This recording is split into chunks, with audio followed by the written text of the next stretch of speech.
अस्सलाम, I hope आप सब अच्छे होंगे, मज़े में होंगे, ज़बरदस्त होंगे। तो अगर आप लोगों को शादी की बुकिंग करानी है और आपकी शादियां होने वाली हैं, आपके घरों में शादियां होने वाली हैं, तो अंजुमन इस्लामिया से बढ़ के आपको कहीं भी नहीं मिलने वाला है। बहुत ही ज़बरदस्त डेकोरेशन होता है, बहुत खूबसूरत यहाँ की सजावटें होती हैं। और सबसे अच्छी बात यह है कि आप जिस तरह का सजावट करवाना चाहें, आप यहाँ पे सजावट करवा सकते हैं, क्योंकि ये आप पर डिपेंड करता है।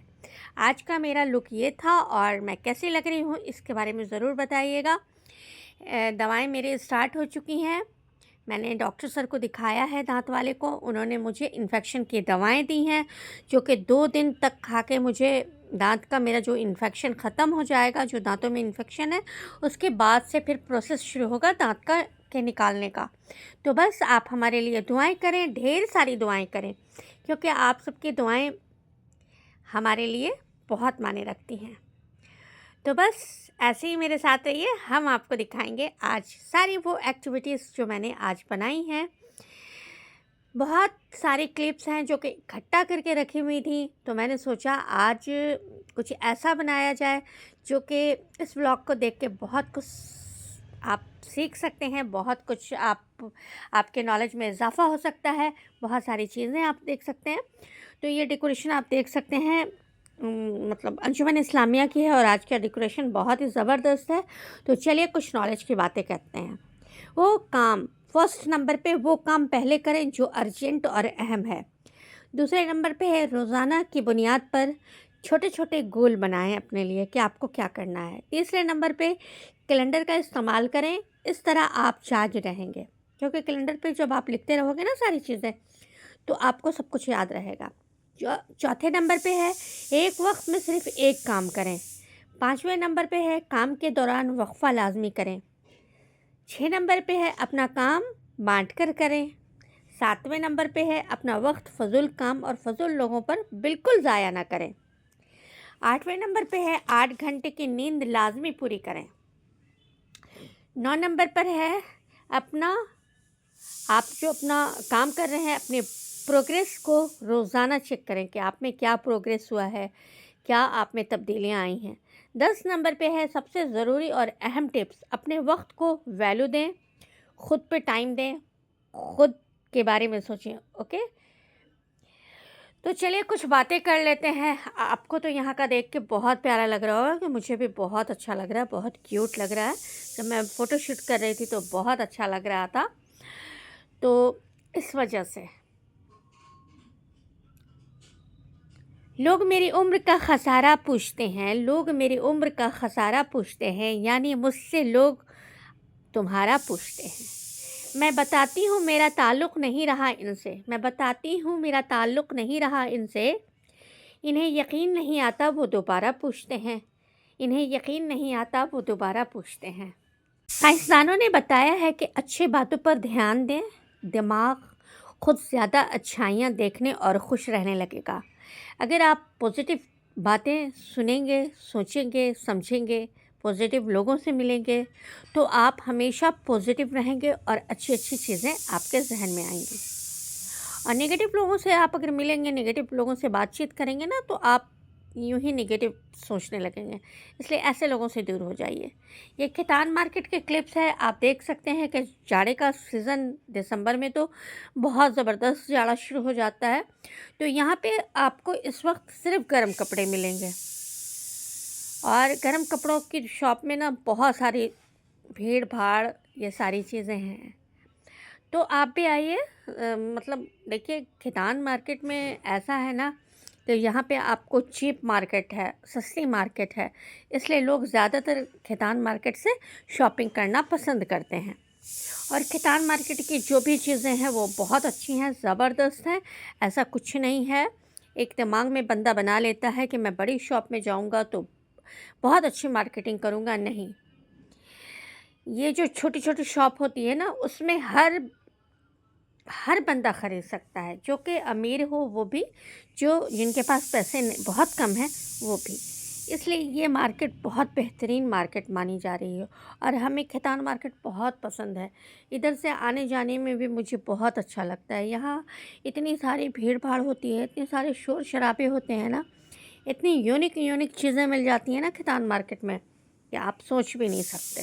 इसलिए खैतान मार्केट में ज़रूर आया करें और यहाँ से इन लोगों से ज़रूर ख़रीदारियाँ करा करें, क्योंकि इनकी जो मेहनत होती है, इनका जो एफ़र्ट होता है, ये बहुत मेहनत करते हैं। मतलब गर्मी, जाड़ा, बरसात सब में इनकी बहुत सारी मेहनतें होती हैं और ऐसे लोगों से शॉपिंग करके आपको भी खुशी मिलने वाली है और इनकी तो खुशी आपसे खुशी है। कहते हैं हालात का मुकाबला करना सीखें, अपनी ज़िंदगी में बिल्कुल भी हार ना मानें। आप किसी के लिए इम्पोर्टेंट हैं या नहीं, आप किसी के लिए इम्पोर्टेंट हैं क्या नहीं, ये नहीं माने रखता, लेकिन आप ख़ुद के लिए बहुत इम्पोर्टेंट हैं। अपनी लाइफ स्टाइल को चेंज करें, नेगेटिव लोगों ने को अपने आसपास भटकने भी ना दें, क्योंकि ये लोग आपको हमेशा गिराना चाहते हैं। आपसे क्यों चलते हैं? क्योंकि वो आपकी तरह हो ही नहीं सकते। बहुत से लोग काम शुरू तो करते हैं, लेकिन थोड़ी सी नाकामयाबी, लोगों की बातें सुनकर वो काम छोड़ देते हैं। ये काम बिल्कुल मत करें, ये काम आप बिल्कुल मत कीजिए। जिसको जो बोलना है बोलने दें। आप किस चीज़ में खुश हैं, ये आपके लिए मायने रखता है। एक गोल बनाएं और अपने वर्क पर ध्यान दें। दूसरी बात कि साफ़ सुथरा होना, अपने घर को सजाना, अपने घर पे टाइम दो, अपने बेडरूम पे टाइम दो, ये आपको बहुत अच्छा लगेगा। मैं जब ज़्यादा परेशान भी हो जाती हूँ या ज़्यादा ख़ुद को बिज़ी करना चाहती हूँ ना, तो मैं अपने रूम में बहुत ज़्यादा टाइम देती हूँ। रूम को सजाना, बनाना, संवारना, इन्हें खूबसूरत बनाना, ये मेरी हॉबी है और मुझे अच्छा लगता है। घर पुराना है या नया, ये मायने नहीं रखता।